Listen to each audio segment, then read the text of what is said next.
Nous allons évoquer les événements qui sont déroulés hier donc, dans l'établissement scolaire Notre-Dame de Toute-Z, établissement scolaire nantais et lycée privé sous contrat d'association avec l'État, dans lequel sont scolarisés 1300 élèves, collège plus lycée. Dans ces événements, comme vous le savez, une jeune fille est décédée qui venait d'avoir 15 ans, 3 blessés de respectivement 15 et 16 ans, dans les blessés, 2 garçons et une jeune fille. Le mis en cause, quant à lui, qui est dans l'établissement depuis 2021, puisqu'il y est arrivé au collège avant d'y être au lycée, il est arrivé en 2021, lui-même venant d'avoir 16 ans. La matinée dans cet établissement scolaire s'est déroulée tout à fait normalement, pas d'incident. Le mis en cause était présent, a assisté aux cours, notamment de SVT qui s'est tenu le matin sans incident, sans se faire remarquer, rien de particulier. Tout commence en réalité aux alentours de 12 heures, heure à laquelle le jeune mis en cause se rend dans les toilettes du premier étage du bâtiment dans lequel se trouvent par ailleurs les 2 classes dans lesquelles les événements vont se produire. Il se rend dans ces toilettes où il reste un certain nombre de minutes, au moins 10 minutes si ce n'est pas plus, et dans les toilettes il va faire un certain nombre de choses. D'abord il va déposer son sac à dos dans lequel les services de police trouveront plus tard une réplique de pistolet de Colt 45 dont il ne fera pas usage mais qui se trouve dans ce sac à dos. Il laisse dans ce sac à dos son téléphone, dans les toilettes 2 couteaux, un couteau dont il se servira d'une lame de 20 cm à peu près, un deuxième qu'il aura dans sa poche dont il ne se servira pas. Au cours de ce moment dans les toilettes, il écrit, nous y reviendrons, quelques phrases au mur. Nous reviendrons sur les écrits en question. Au cours de cette période dans les toilettes, il se scarifie avec son couteau sur le front. Tous les témoins présents ont pu le constater. Et à 12h15, donc on sait qu'il a dû y rester aux environs d'un quart d'heure, à 12h15, il a envoyé le mail dont tout le monde, ou presque, a eu connaissance et dont on reparlera. Mail qu'il a envoyé, comme vous le savez, à ses camarades de classe. À 12h30, donc il quitte les toilettes, se rend dans la première classe dans laquelle il ira, une classe de seconde, dans laquelle se dispense un cours de mathématiques, avec 30 élèves à peu près présents dans la classe. Il est à visage découvert et il reste sur le pas de porte et demande à ceux qui sont présents dans la classe à savoir si l'un de ses camarades, dont il donne le nom et le prénom, se trouve présent. Les élèves présents ainsi que la professeure indiquent à ce mis en cause que non, le jeune qu'il recherche n'est pas présent. Et donc le jeune mis en cause fait demi-tour et retourne aux toilettes. Dans les toilettes, à ce moment-là, il fait 2 choses. D'une part, il se masque le visage avec un masque. En tout cas, le visage est intégralement masqué et tous les événements qui vont suivre seront à visage complètement dissimulé sans qu'il ne soit possible de le reconnaître, d'une part. Et tous les événements qui vont suivre, il ne prononcera strictement aucune parole. Dans les toilettes, donc, il met ce masque, il récupère le couteau avec la lame de 20 cm en laissant l'étui sur place et il se rend dans la même classe dans laquelle il venait d'aller pour demander la présence d'un de ses camarades. Dans cette classe-là, sans parler, il s'en prend immédiatement et exclusivement à une seule personne qui sera la jeune fille qui décédera des suites des coups de couteau qu'il lui aura donnés. Dans cette première salle de classe, et donc devant tous les élèves et la professeure, le mis en cause donnera des coups de couteau exclusivement sur cette jeune fille. L'autopsie ayant eu lieu ce matin, on est maintenant très informé sur la violence de l'action et notamment le nombre de coups de couteau qui ont été donnés par ce jeune homme, puisqu'il a donné 57 coups de couteau sur le corps de cette victime. La plupart, voire l'intégralité des coups de couteau ont été donnés sur le haut du corps, sur le crâne, dans la gorge, mais les coups de couteau qui seront les plus mortels sont les coups de couteau sur la veine, dans la veine jugulaire, qui vont trancher la veine jugulaire, ainsi que la carotide. Donc un nombre considérable de coups de couteau. La victime a subi ces coups de couteau à la fois quand elle était debout, avant de tomber à terre, et tous les témoins présents indiquent qu'il a continué à s'acharner sur elle alors qu'elle était tombée à terre. Je n'ai pas besoin de vous décrire évidemment la panique qui s'est emparée des élèves présents qui ont assisté à toute la scène, ainsi que de la professeure de mathématiques. La professeure de mathématiques réussit avec un certain nombre de ses élèves à quitter la pièce. Et le jeune homme, à ce moment-là, quitte la pièce également, traverse le couloir et se rend dans la pièce d'en face où se déroule, où se dispense un cours d'anglais avec des élèves à la fois assis sur des chaises, puisque la professeure d'anglais diffuse un film, et certains élèves étant par ailleurs assis sur les tables. Le jeune homme entre dans cette pièce, le couteau à la main, et sans distinction aucune et au hasard, s'en prend à 3 étudiantes, donc ceux dont j'évoquais tout à l'heure l'âge et le sexe, 2 garçons, une jeune fille, dans un ordre qui reste à déterminer. En réalité, c'était les 3 étudiants qui étaient le plus proches de lui. Des coups de couteau sont donnés sur ces 3 personnes. Une première jeune fille prend quelques coups de couteau non graves. La deuxième victime, un jeune homme, prend des coups de couteau un peu plus graves. Et le troisième jeune homme, donc la troisième victime, également un jeune homme, prend des coups de couteau encore plus graves sur la partie haute du crâne, du corps, dont notamment un ou plusieurs sur le crâne, le jeune homme en question tombant par ailleurs par terre, se recroquevillant pour se protéger et continuant d'ailleurs de prendre à cette occasion des coups de couteau. Cette dernière victime a été transportée le plus rapidement ultérieurement, mais très rapidement à l'hôpital où, comme vous le savez peut-être, il a été hospitalisé, opéré dans la soirée, puis mis en réanimation. Aujourd'hui, à l'heure où on parle, puisque la question a été posée, il est hors de danger, et d'ailleurs, il a pu être entendu par les services de police ce matin. Je n'ai pas besoin de décrire, puisqu'on est dans des événements que vous imaginez, la scène de panique également présente au moment de cette deuxième partie des événements.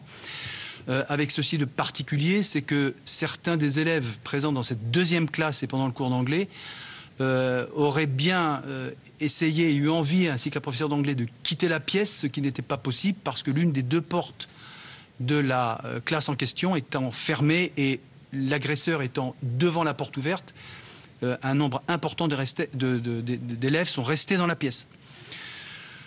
Entendant l'ensemble des hurlements qu'il y avait à l'étage, un technicien en informatique se trouvant au rez-de-chaussée est monté très vite. Et il s'est rendu immédiatement dans la 2e salle de classe où il y avait donc les 3 victimes du jeune mis en cause. En entrant dans la pièce, il voit de dos le mis en cause avec le couteau à la main. Et donc, il décide de lui asséner un coup de chaise dans le dos et sur le crâne. Le jeune mis en cause, le couteau à la main, se retourne et décide à ce moment-là de vouloir s'en prendre à ce technicien d'informatique qui venait de mettre un terme aux violences qu'il était en train de commettre. Le technicien en informatique s'en rend compte, quitte la pièce, court dans le couloir jusqu'à ce que le mis en cause avec son couteau, le suivent et le prennent donc en chasse. Le technicien en informatique parvient à se retrouver et en tout cas à faire en sorte que le mis en cause se retrouve pris dans une sorte de sas duquel le mis en cause ne pouvait plus ressortir. C'est engagé alors un dialogue rapide entre le personnel présent et le jeune homme qui a, à ce moment-là, qui s'est un peu calmé et qui a accepté de déposer le couteau qu'il avait à la main ainsi que le petit canif qu'il avait dans sa poche. Les policiers venaient d'être avisés et sont arrivés, nous y reviendrons tout à l'heure, moins de 10 minutes après avoir été contactés, 8 minutes exactement. Se sont donc emparés du mis en cause, l'ont ramené au service pour le placer en garde à vue. Voilà les événements factuels. Je n'entre pas dans plus de détails, je crois que je suis déjà allé assez loin. Ce que je voudrais évoquer avec vous, devant vous maintenant, c'est évidemment la personnalité du jeune mis en cause, personnalité sur laquelle je voudrais donner 4 informations. La première information, c'est que c'est un jeune décrit par tout le monde comme étant extrêmement solitaire.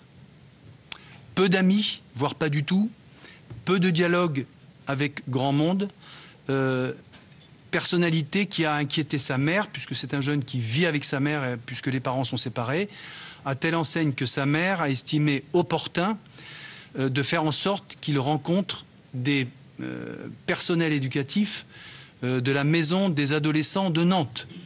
Ce jeune a donc à 6 reprises eu des entretiens à l'initiative de sa mère, présente au début, puis a laissé le jeune avec les éducateurs de la maison des adolescents de Nantes.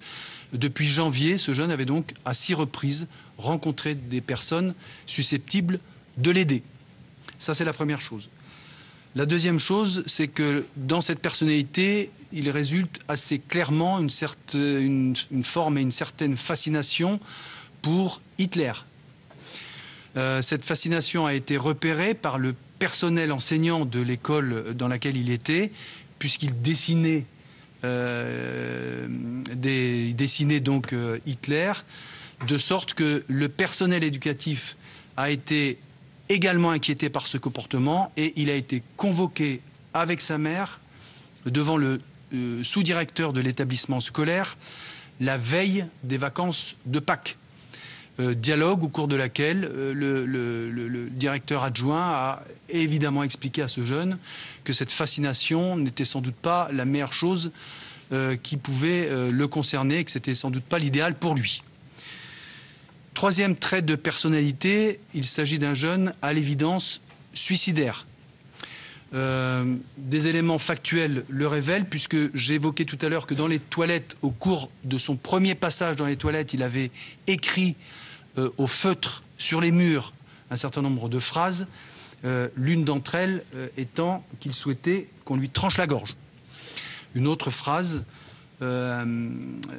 était différente, puisqu'il déplorait qu'on ignore ses mots, mais il espérait qu'on n'ignore pas l'existence de sa lame. Mais une tendance suicidaire relevée à cette occasion, relevée également par le médecin dont on parlera tout à l'heure, qui l'a vu en garde à vue, le psychiatre, à telle enseigne que ce jeune va sans doute rejoindre, mais on y reviendra, une unité susceptible de traiter cette tendance suicidaire.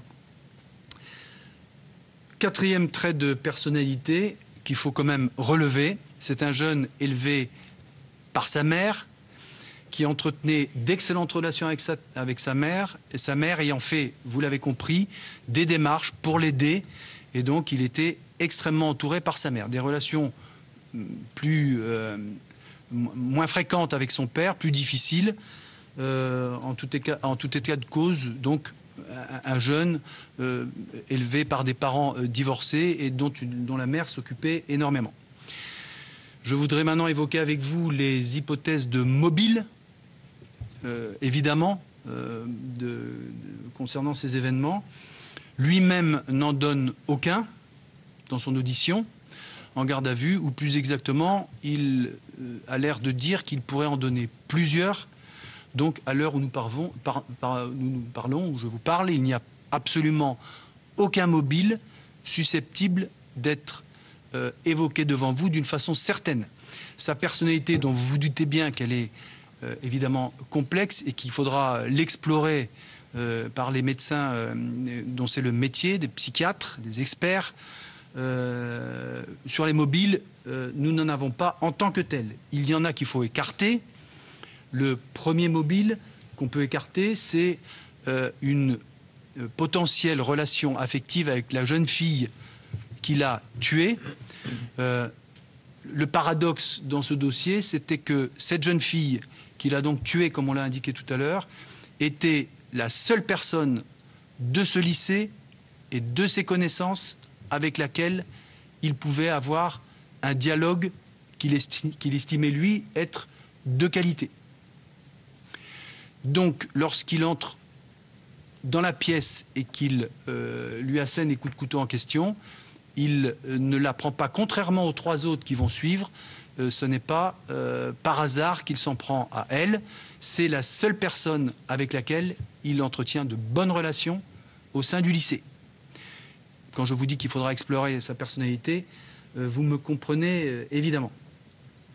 Troisième chose qu'on peut dire, c'est le contenu du message électronique qu'il a envoyé à 12h15, qui a été largement diffusé, et dans le détail duquel je ne reviendrai pas, sauf à dire que le contenu de ce message contient, donc pêle-mêle, un certain nombre de dénonciations concernant la mondialisation, concernant les méfaits de la technologie, concernant les méfaits de toutes les formes d'atteinte à l'écologie, concernant les méfaits des violences sociales, en tout cas c'est comme ça qu'il les appelle, et enfin concernant les méfaits d'une société de l'information qu'il qualifie de totalitaire. Ce message électronique, il indique l'avoir rédigé lui-même. Beaucoup de choses laissent à penser que ce sont des choses qu'il faudra effectivement vérifier. La qualité de la prose utilisée dans ce message peut effectivement nous questionner sur son auteur réellement. En tout cas, lui indique que c'est lui. Je précise en termes aussi d'explication et de mobile, ce jeune n'indique pas, et même quand on lui pose la question, indique n'avoir fait l'objet d'aucun harcèlement, ni à l'école, ni ailleurs, sauf à préciser qu'il avait quelquefois le sentiment qu'on le traitait un peu différemment des autres, mais il ne fait de reproche à personne à cet égard, et donc nous ne sommes pas dans l'hypothèse d'un harcèlement. Je précise, pour revenir à la jeune fille qu'il a au final tuée, donc j'ai indiqué qu'il avait des contacts avec elle, qu'il l'appréciait. Ce n'est pas une jeune fille qui était dans sa classe. Vous avez compris qu'il n'était dans aucune des deux classes en question. En revanche, il l'avait rencontrée à l'occasion d'un séjour scolaire de l'établissement à Rome il y a quelque temps.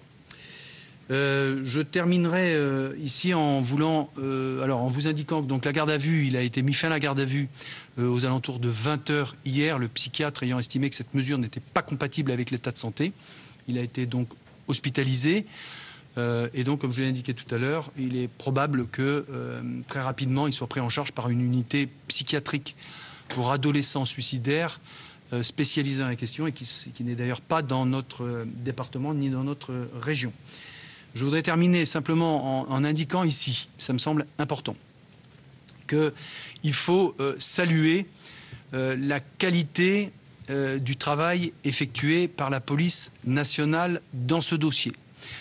Il faut savoir qu'en quelques heures, donc en fait au cours de cet après-midi, le commissariat de police, dont on vous donnera quelques détails sur les effectifs déployés, a pu procéder à pas moins de 70 auditions sur place, donc c'est-à-dire plus que les 2 fois 30 élèves qui étaient présents dans la salle, dans leur salle de classe. Que ce dispositif a été mis en place extrêmement rapidement, et je voudrais aussi saluer la collaboration extrêmement fructueuse efficace et faite dans un état d'esprit tout à fait exceptionnel, des autorités éducatives de ce lycée privé. Je voudrais aussi saluer la qualité du travail des pompiers, dont une partie des psychologues a pu assister les parents de la victime lorsqu'ils se sont présentés sur les lieux, ainsi qu'assister à tous les élèves qui ont pu être traumatisés par les événements qu'ils ont vécus. Et puis, donc, toutes les personnes présentes et l'ensemble, la police nationale aussi, puisqu'elle a eu sa part dans ces événements en termes de traitement et de prise en compte dans le courant de l'après-midi. Ce sont quand même des choses que je voulais indiquer parce que c'est un dossier particulièrement complexe et les moyens déployés par la police nationale doivent ici être salués. C'est le moment peut-être où je vais laisser la parole à Monsieur Eudes qui va vous dire et vous donner quelques détails sur le dispositif qui a été déployé. Et quant à moi, je reviendrai après vers vous et répondrai aux quelques questions qui pourraient m'être posées. Merci, Monsieur le procureur. Donc, avant de vous expliquer en quelques mots rapides les modalités de notre intervention sur cet événement particulièrement tragique, j'aimerais exprimer en mon nom, mais également au nom des policiers de Nantes, notre plein et entier soutien aux familles et aux proches des victimes sur cette agression particulièrement terrible. J'ai une grande expérience policière, une longue expérience policière, mais j'ai été particulièrement touché, comme mes collègues, sur cette intervention particulièrement difficile. Je tiens à préciser que, par exemple, certains policiers... Vous allez vous mettre là. Ils veulent que vous mettiez là, devant les micros. On va re-switcher après. Donc je reprends, je voulais simplement vous signaler qu'on a par exemple des policiers du commissariat, comme j'imagine ailleurs, qui ont leurs propres enfants, par exemple, dans cet établissement. Donc vous imaginez bien que c'est une intervention particulièrement difficile, et donc on est très conscient de la douleur de tout le monde. Sur les modalités de notre action, donc évidemment, on a été avisé, comme vous l'avez dit, Monsieur le procureur, vers 12h36 exactement. En 8 minutes, on était sur place, l'individu était menotté. Donc voilà, donc je tiens à souligner la très grande réactivité après l'appel sur cette intervention qui a été réalisée évidemment en collaboration, j'allais dire, avec le personnel éducatif qui avait pris les premières mesures pour l'isoler et le neutraliser. Mais enfin, 8 minutes, c'est à retenir. L'objectif, rapidement, ça a été évidemment de mettre en sécurité les élèves, de s'assurer qu'on n'ait pas un deuxième auteur en action. Quand on a des premiers éléments comme ça qui tombent, on a des informations partielles, donc on prend en compte évidemment la sécurité des élèves sur place. On met en place une procédure de confinement. C'est ce qui a expliqué qu'on les ait séparés. On traite évidemment, on met en place la chaîne de secours en liaison avec les secours, que ce soit les pompiers ou le SAMU. On participe à la mise en place de cette chaîne de traitement des blessés en assurant les périmètres de sécurité. On a déployé rapidement des effectifs autour de l'établissement. On a également assuré la préservation des lieux, évidemment, pour l'enquête à suivre. Ça, c'est très important. On a mis en place également un PC de crise, à la fois au niveau de la DIPN, mais également sur site, qui permet, avec les différentes autorités, chacun dans son spécialité, de coordonner l'action. Vous imaginez qu'il faut aller vite, mais il faut le faire de façon coordonnée et efficace, pour être justement efficace dans la réponse que nous avons à apporter sur différents sujets. On a enfin relevé les premiers éléments d'enquête, comme le disait le procureur. On a mobilisé énormément de moyens, je vais y revenir, pour préserver les lieux où les faits venaient d'être commis, tout en assurant la bonne opération de secours, assurer les évacuations. On a mis en place par exemple des motards qui ont permis de escorter les évacuations vers l'hôpital. On a également, évidemment, avec nos enquêteurs, recueilli les premiers éléments d'enquête nécessaires à l'enquête qui se déroule toujours, évidemment, à l'heure où je vous parle. Quelques mots sur les moyens mobilisés, je ne voudrais pas être trop long. Environ 150 policiers de la DIPN de Loire-Atlantique, assistés par la CRS, qui a été rapidement mobilisée pour nous conforter, également des militaires de l'opération Sentinelle, pour réaliser l'ensemble des opérations dont je vous ai parlé avant, du périmètre de sécurité à la préservation des élèves confinés, à la mise en place de toutes les opérations d'évacuation. Plus de 50 enquêteurs du SIPJ, le service interdépartemental de police judiciaire de la DIPN, mobilisés en quelques, j'allais dire, minutes. On est vraiment dans une gestion très rapide pour réaliser, comme vous l'avez dit, Monsieur le procureur, les auditions, la relevée des traces et indices et assurer un bon déroulé de l'enquête. Évidemment, c'est fondamental également. Et donc, on a pu lancer ça très rapidement. J'attire également l'attention sur la cellule de soutien psychologique, la fameuse CUMP du SAMU qui a été mise en place et avec laquelle on a travaillé également. Donc voilà un peu quelques éléments pour vous expliquer la façon dont on est intervenu. C'est un process sur lequel on s'entraîne. Vous le savez, la gestion de ces événements de crise, voilà, surtout dans les établissements scolaires. La DIPN 44, comme ailleurs en France, organise régulièrement, et on l'a déjà fait dans des établissements scolaires, les modalités d'intervention quand on est confronté à ce type d'événement particulièrement tragique, pour agir avec le meilleur professionnalisme, la meilleure efficacité, la plus grande rapidité, tout en préservant au maximum, évidemment, le nombre de vies possible. Voilà ce que je peux dire, monsieur le procureur. On re-switch. Voilà, donc je peux, le cas échéant, répondre à quelques questions. Alors vous déterminez entre vous qui parle.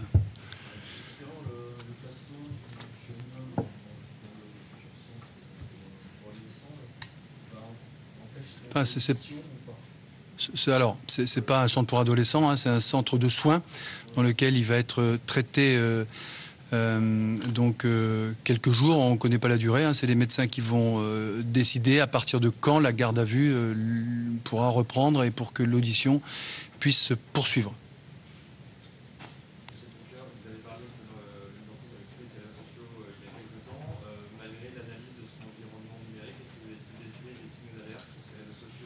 Alors, l'analyse de ses téléphones et de son ordinateur, parce qu'il avait 2 téléphones, il en avait laissé un dans son sac, il en avait un chez lui. L'analyse de ses téléphones et de son informatique est en cours, donc il n'est pas possible de donner des informations sur ce qu'il a fait dans les jours qui ont précédé les événements.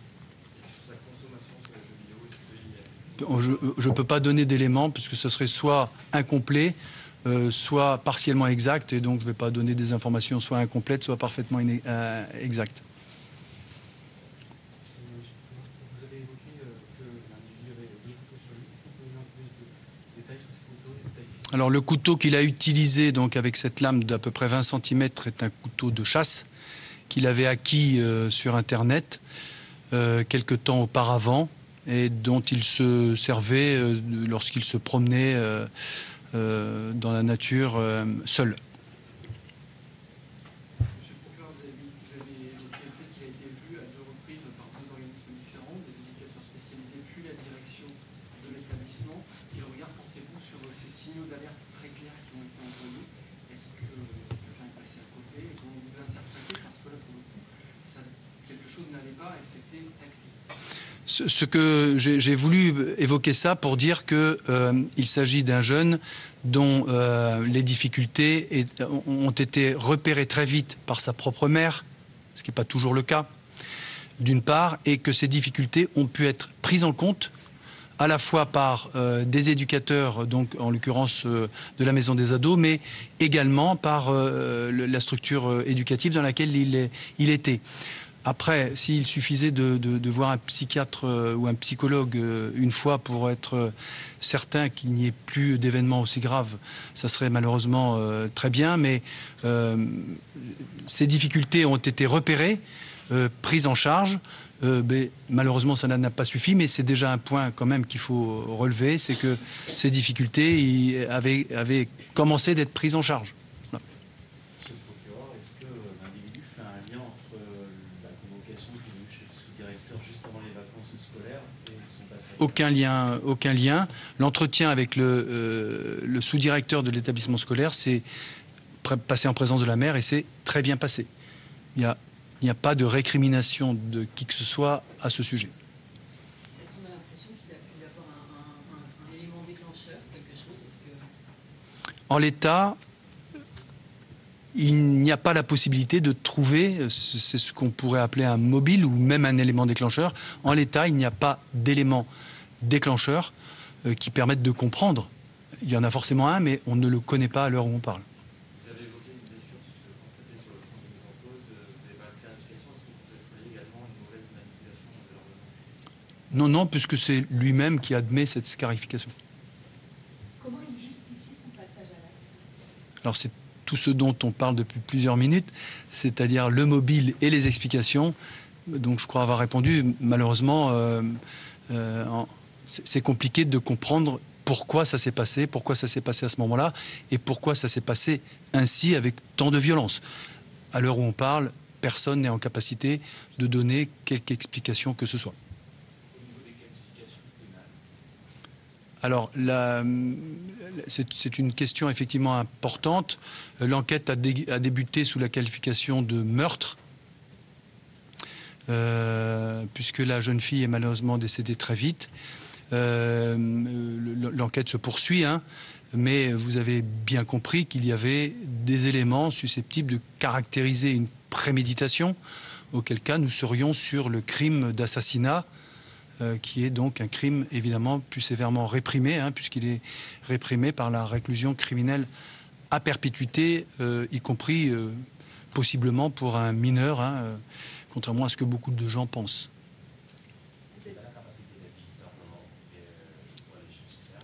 Alors, c'est compliqué de répondre à cette question, puisque le psychiatre qui l'a examiné en garde à vue a estimé qu'il n'était pas en état de s'exprimer tout à fait normalement, et donc c'est pour ça que la garde à vue a été interrompue.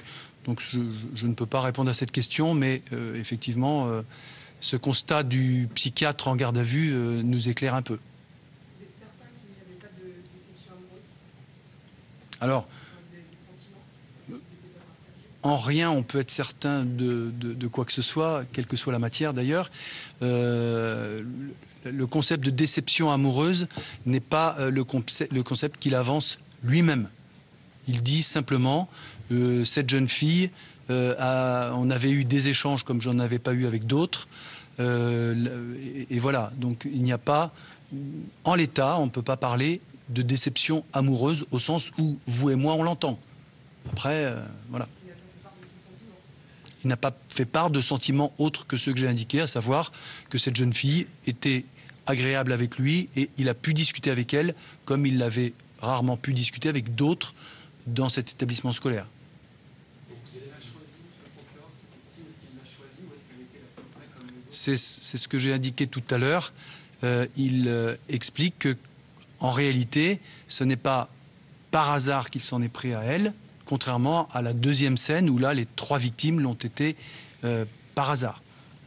Vous parlez de son attachement au nazisme à Hitler, vous parliez également. Il n'y a jamais eu de rapport autre que la direction de l'établissement, ça n'est jamais remonté. En l'état, on n'a pas d'informations qui indiqueraient que, effectivement, il ait pu manifester cette fascination pour Hitler. La seule chose qu'on sait, c'est qu'effectivement, un certain nombre de dessins qui ont été retrouvés par le personnel éducatif ont alerté justement la communauté éducative au point qu'il soit convoqué pour en parler. Mais on n'a pas d'autres éléments à ce sujet. Et à son domicile en perquisition, il y avait Rien de spécial. Rien de spécial. Sur l'état psychologique de la personne qui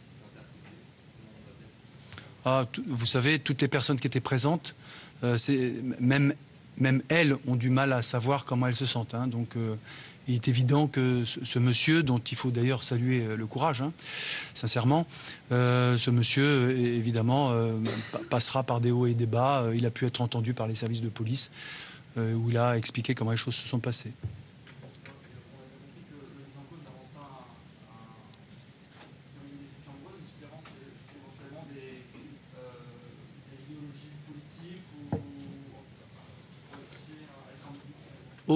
Alors, on est tous à la recherche de ce mobile et comme on le dit depuis tout à l'heure, c'est très compliqué de le trouver.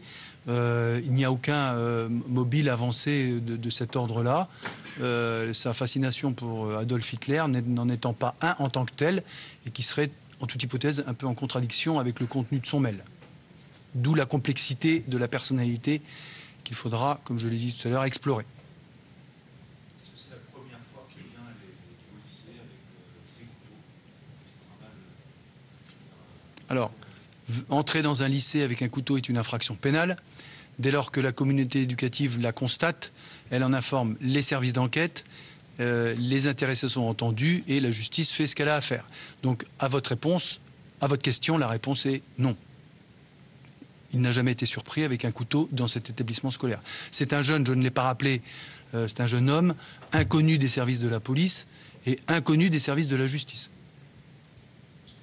Est-ce que sa qualification présentait un motif particulier? La réponse est non. Est-ce qu'il s'était par le passé déjà scarifié? Est-ce qu'on a Alors, une trace de hospitalisation, pas forcément intime, mais pour s'être blessé? là, il y a des investigations en cours pour le savoir. C'est compliqué de le savoir aussi vite. Donc, je ne peux pas répondre à votre question. Là, effectivement, il y aura des investigations pour le savoir. Bien.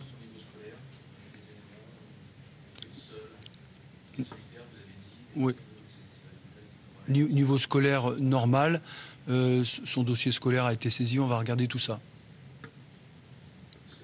C'est peut-être une question bête, mais d'un point de vue juridique, ce qu'il a pu déclarer en garde à vue avant d'être placé en psychiatrie, est-ce que ça peut être faculté ou ça reste vraiment... Ce n'est pas le lieu, je pense, pour faire de la procédure pénale, mais assez curieusement, peut-être, la police et le parquet ont fait en sorte que les choses soient procéduralement correctes.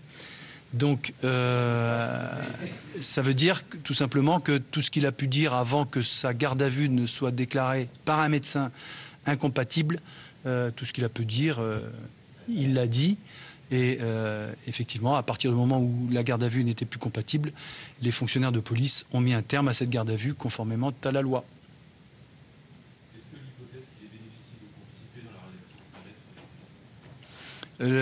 s'arrête? C'est une des hypothèses qui avait été effectivement envisagée, puisque vous avez su aussi que le parquet national antiterroriste avait été informé, bien évidemment, avait procédé à une évaluation. C'est un des éléments qui a pu expliquer l'opportunité de cette évaluation.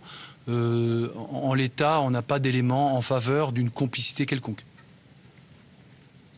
Pour qu'on explique bien à nos lecteurs et puis aux auditeurs, est-ce que vous pouvez juste nous réexpliquer comment ça se passe à partir de maintenant? Vous l'avez un petit peu dit tout à l'heure, maintenant on est un peu tributaire de l'élection par la justice, comment ça peut se passer? Alors, c'est assez simple, hein. C'est vraiment comme dans toutes les procédures, quelles qu'elles soient, y compris dans les procédures criminelles graves. Les médecins vont nous dire quand il pourra à nouveau être placé en garde à vue. Dès que les médecins auront donné leur accord, il sera de nouveau placé en garde à vue. Puis, évidemment, compte tenu de la nature des faits, le parquet saisira un juge d'instruction de ce tribunal, lequel fera ensuite son travail comme dans toute affaire criminelle. Et après, les choses se déroulent normalement et les investigations se poursuivent sur commission rogatoire. Voilà. Enfin, donc un juge d'instruction sera saisi le moment venu et donc ce jeune suivra le parcours habituel dans ces hypothèses.